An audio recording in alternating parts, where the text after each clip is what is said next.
Dios les bendiga en esta hora. Gracias a nuestro Dios que tenemos la oportunidad de poder estudiar su palabra, de meditar en ella y encontrar lo que necesitamos para acrecentar nuestra fe y fortalecer nuestro espíritu.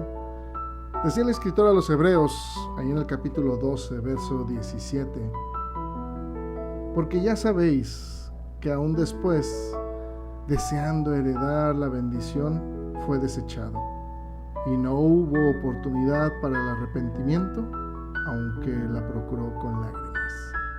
Quiero compartir esta meditación que lleva por título Ni con lágrimas.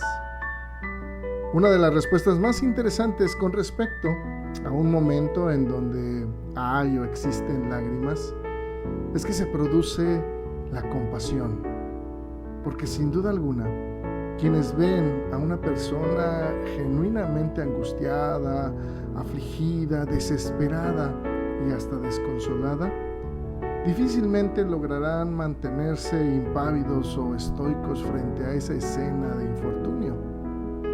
Y la reacción lógica ante quienes estamos frente a tal escena es sin duda alguna el querer buscar la forma o los medios para poder auxiliar o al menos aliviar la carga de la persona a quien llora.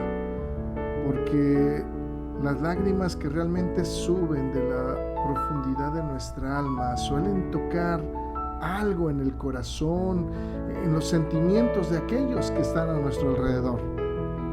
Y algo que tal vez podríamos agradecer al Creador es que nadie sea tan sensible a las lágrimas como nuestro Padre Celestial. Él es Dios sobre todas las cosas, pero también de los quebrantados de corazón.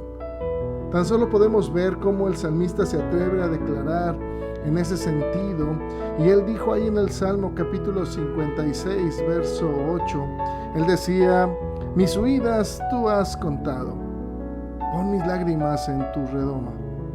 ¿No están ellas en tu libro? El salmista está diciendo: tú llevas la cuenta de todas mis angustias y has juntado todas mis lágrimas en tu frasco. Has registrado cada una de ellas en tu libro. ¿Por qué? Porque Dios está al pendiente de cada uno de nosotros. Cuando sufrimos, cuando padecemos, cuando hay tristeza y angustia en nuestro ser al grado de las lágrimas. Pero ¿sufriremos en este mundo los hijos de Dios? Sin duda alguna. Porque hay mucha gente que se pregunta o se cuestiona si realmente nosotros como hijos de Dios debemos o vamos a pasar por el sufrimiento. Pero la Escritura nos dice que sí. De hecho, podemos nosotros ver lo que no hay duda de ello. Porque fue una advertencia o una aclaración que el Señor hizo para que estuviéramos prevenidos. Pero también se nos deja una promesa a través del apóstol Juan, porque el Señor primero dijo, pues sí, en el mundo, dice, tendréis aflicciones, pero el Señor dijo, confiad, yo he vencido al mundo. Y entonces se le da la promesa al apóstol Juan, y él nos dice que al final de los tiempos, los que han sufrido tribulación, angustia, tristeza, dolor, cuando estemos en su presencia, esto acabará.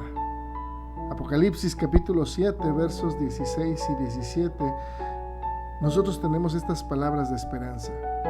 Porque dice: ya no tendrán hambre ni sed, y el sol no caerá más sobre ellos, ni calor alguno, porque el Cordero que está en medio del trono los pastoreará, y los guiará a fuentes de aguas de vida, y Dios enjugará toda lágrima de los ojos de ellos. Entonces el autor, no obstante, nos recuerda una situación en las que las lágrimas, de alguna manera llegaron a nuestro ser, pero sí, ahí estaba el Señor. Pero en esta historia que nos muestra Hebreos, nosotros podemos ver cómo ni las lágrimas derritieron el corazón de Dios. Y sin duda alguna quien las derrama era Esaú. al comprobar y al enterarse que su padre no podía deshacer la bendición que le había otorgado a Jacob. Esaú había perdido irreversiblemente los privilegios de la primogenitura y de alguna manera o eventualmente las lágrimas que estaba derramando y que tenía en el corazón Esaú dieron lugar al odio, lo que despertó en Esaú el deseo de matar a su hermano. Pero no obstante, ni siquiera por el camino de la violencia Esaú logró recuperar lo que había perdido. Y sin duda alguna, Jacob tal vez obró con astucia y malicia cuando se hizo pasar por su hermano, pero el culpable de la pérdida fue el mismo Esaú. Por eso el autor en la carta a los Hebreos describe a Esaú como una persona que no era santa, no era apartada. Esaú consideró despreciable aquello que Dios consideraba valioso, porque en un momento de carnalidad descontrolada, Esaú prefirió un plato de comida a cambio de la sagrada tarea que Dios le había dado como cabeza de toda una familia y todas las bendiciones que vendrían. Eso a él en ese momento no le importó, lo que quería era saciarse.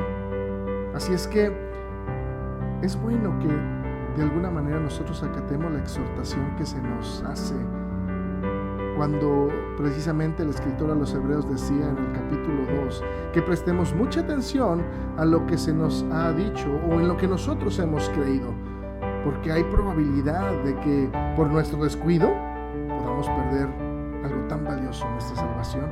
Por eso decía el escritor a los Hebreos: por tanto es necesario que con más diligencia atendamos a las cosas que hemos oído, no sea que nos deslicemos. Porque si la palabra dicha por medio de los ángeles fue firme, y toda transgresión y desobediencia recibió justa retribución, entonces hace la pregunta: ¿cómo escaparemos?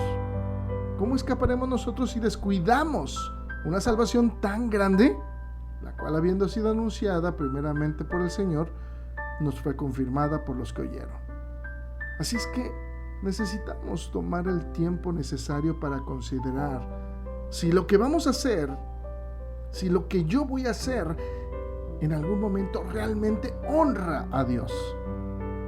Es mejor ser cautelosos que transcurrir por la vida cargando con un peso lamentable que nos va desviando cada vez más de nuestro Dios.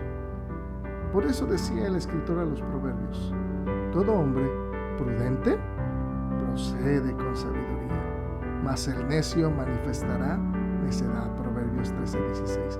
Así es que la invitación es precisamente para que no lleguemos a ese extremo en donde con tanta lágrima tratemos de entrar a la presencia de nuestro Dios. Desde hoy procedamos con prudencia, pensando: lo que voy a hacer honra a mi Dios, y así podremos estar caminando, tal vez despacio, pero con la prudencia de que cada paso, cada pensamiento, cada palabra honra a nuestro Dios. Pero mientras tanto, que el Señor nos bendiga.